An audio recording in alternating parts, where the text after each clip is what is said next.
मैं चाहूंगा पहले जोरदार तालियों के साथ आपका धन्यवाद प्रकट करूंगा सर। Please, thank you. सबसे पहले बाप जी के चरणों में नमन, बाबा साहब को नमन। मंच पर विराजमान टोटन के विधायक आदूराम जी, बाड़मेर विधायक प्रियंका जी, नव चयनित आईएएस भाई रविंद्र जी और भाई पूरन जी, राहुल जी बावड़िया और समाज के अलग अलग गांव से आए हुए समस्त मौजूद व्यक्तियों, प्रमुख साहब महेंद्र जी,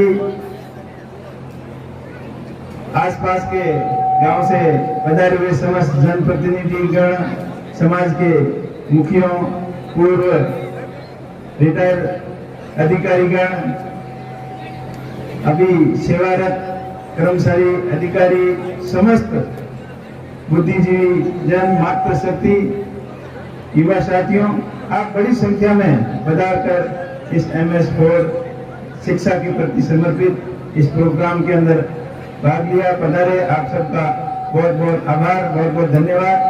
समस्त जो इनकी कमेटी है, इस संस्था को संचालन करने वाली संपूर्ण कमेटी का बहुत बहुत आभार कि आप एक सुनियोजित तरीके से, अनुशासित तरीके से इस संस्थान को चला रहे हो और संस्थान बहुत ही अच्छा शिक्षा के प्रति कार्य कर रही है और बहुत ही बढ़िया रिजल्ट भी आ रहा है। इस संस्थान में पढ़ने वाले यहाँ से पढ़कर कई RAS बने हैं, IAS भी बने हैं, डॉक्टर, इंजीनियर, सर्विस के अलग अलग फील्ड के अंदर सफलता हासिल की है।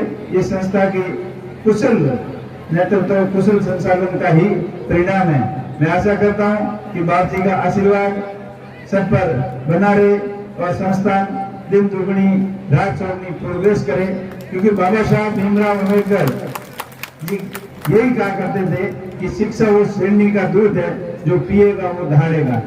और बाबा साहब के सपनों से तो साकार करने के लिए हम सब प्रयत्नशील हैं।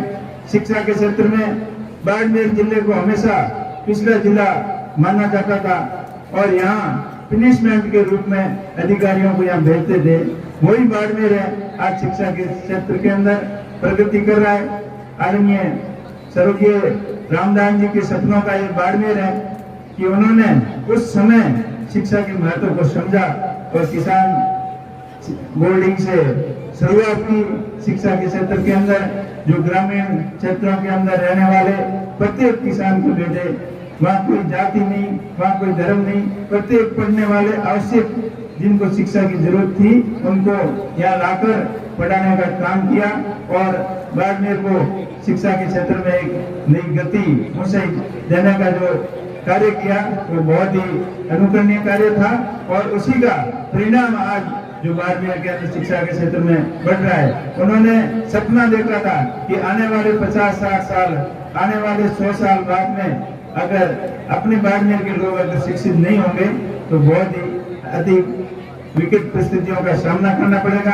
अपना बाड़मेर जिला हमेशा प्रकृति की मार झेलता आया है। यहाँ खाली भाईचारा और अपनायत और ईमानदारी की तो कोई कमी नहीं है, लेकिन बाकी सब कमियां ही कमियां हैं। अकाल, भयंकर अकालों का साया, तेज धूप, तेज कड़ाके की ठंड, इन सभी प्राकृतिक प्रकोपों का हमने सामना किया, हमारे पूर्वजों ने सामना किया और उन्होंने एक ही चीज हमें सिखाई कि इस मारवाड़ के अंदर, इस थार के क्षेत्र के अंदर किस तरीके से प्रेम और भाईचारे से राज आता है और वही हमने किया। यहाँ अलग अलग धर्म, अलग अलग जाति, अलग अलग लोग रहते हैं, लेकिन भाईचारा उनका एकदम पक्का रहा है। हमेशा आपसी संबंध मधुर रहे हैं और मैं आशा करता हूँ कि आगे भी अपने संबंध ऐसे ही रहें।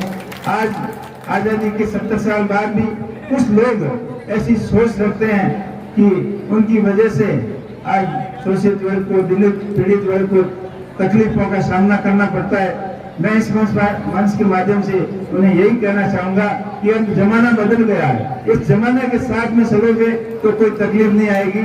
अगर उन पुराने दिनों को याद करोगे, वो परिस्थितियां याद करोगे तो तकलीफें ही तकलीफें आएगी। आज चुनने में आ रहा है, इस चुनाव के दौरान काफी लोगों को दिक्कतों का सामना करना पड़ा और उसके बाद में भी कई घटनाएं ऐसी हो रही है, आपके सवाल जैसी घटना, जहां पिछले लोगों को, कमजोर वर्ग के लोगों को यह कहकर प्रताड़ित किया जा रहा है कि अलग अलग तरीके से, तो वो तरीका ठीक नहीं है। अभी समय रहते ही संभल जाए तो ठीक रहेगा, नहीं तो आने वाला समय अपने आप बता देगा।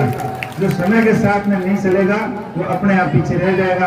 पिछले चुनाव के अंदर भी सबसे ज्यादा अगर बाबा साहब के सपनों को साकार करने का, मताधिकार का प्रयोग करने का और संविधान की रक्षा करने का काम किया तो आपके समाज ने किया। इसके लिए मैं आपका बहुत बहुत शुक्रगुजार हूँ। आपने 99% क्या 100% सहयोग कानून संविधान को बचाने के लिए किया, तो आपका बहुत बहुत आभार। मैं हमेशा आपके लिए ऋणी रहूंगा। ये वैसे राजनीतिक मंच नहीं है। अभी प्रमुख साहब आदूराम जी का आंखें इशारों में बात हो रही है, लेकिन थोड़ी सी शुरुआत आपने करनी तो मैं भी कर दूंगा।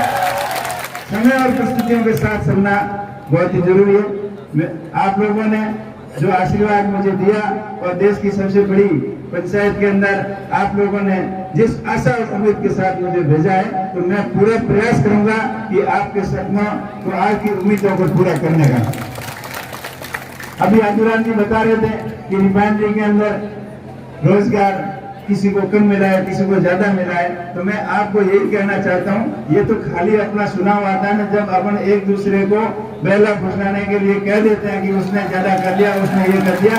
हालांकि ऐसा कुछ नहीं है, वहाँ जो योग्य है वही करते हैं, लेकिन कंपनियों वालों की बदमाशी जरूर है। तो आप भी प्रयास करना कि राजस्थान की विधानसभा के अंदर 80% से ज्यादा स्थानीय लोगों को रोजगार मिले, ये कानून बनाना। और मैं भी पूरी मजबूती से पैरवी करूंगा देश की पार्लियामेंट के अंदर कि जहाँ भी स्थानीय लोगों को वहाँ जो नए रोजगार की फैक्ट्रियां आती है, कोई डेवलपमेंट होता है, वहाँ स्थानीय लोगों को 80% से ज्यादा रोजगार मिले, तभी ये संभव होगा। नहीं तो चुनाव के मौके पर हम कह देते हैं कि उसने ज्यादा कर दिया, उसने ज्यादा कर दिया। अगर हकीकत जानना चाहो तो वहाँ से उनका आंकड़ा होता है, फाइनेंशियली फिगर आते हैं, वो पता कर लेना कि किसने क्या किया, क्या नहीं किया। हालांकि SC/ST के वर्ग को वहाँ प्रतिनिधित्व कम है, क्योंकि आप लोग जहाँ शिक्षा के प्रति तो काफी जागरूक हुए हो, लेकिन ये है कि जो परिवार संभल गया, आगे बढ़ गया, वो तो बढ़ते ही जा रहा है। लेकिन कुछ आपके 50% से ज्यादा लोग ऐसे हैं जो आज भी शिक्षा के प्रति ध्यान ही नहीं दे रहे हैं। तो हमें सबको सबसे पहला काम तो यही करना है कि समाज के समस्त जो शिक्षा से वंचित लोग हैं, शायद 36 कौम के लोग हो, उनको शिक्षा के प्रति प्रेरित करना हम सबका दायित्व बनता है। अगर वो पिछड़ जाएंगे और कुछ लोग आगे बढ़ जाएंगे तो वही वापस गैप बढ़ना शुरू हो जाएगा। जैसे अभी पिछले 10 साल की जो नीतियां थी, उसमें आर्थिक नीतियां ऐसी थी कि उसमें अमीरी और गरीबी का जो गैप बढ़ता जा रहा है ना, वो और बढ़ जाएगा। उसको खत्म करने के लिए, कम करने के लिए शिक्षा ही ऐसा साधन है कि सब लोग शिक्षित होंगे तभी विकसित हो पाएंगे, अपने और अधिकारों के प्रति सजग रहेंगे और अपने खुद का डेवलपमेंट कैसे करना है वो शिक्षा से ही संभव है। ताकि आप लोग जो प्रयत्न कर रहे हो वो और आगे करें, और जो आपके समाज ने पिछले 15-20 सालों के अंदर जो मुकाम हासिल किए हैं वो काबिल तारीफ है। मैं आशा करता हूँ कि ये स्पीड 2 गुनी 4 गुनी हो, ताकि अपना क्षेत्र जो हमेशा अभावों की श्रेणी में गिना जाता था, वो शिक्षा के क्षेत्र में राजस्थान में नंबर 1 बाड़मेर जिला बने, ये हम सबका प्रयास रहेगा।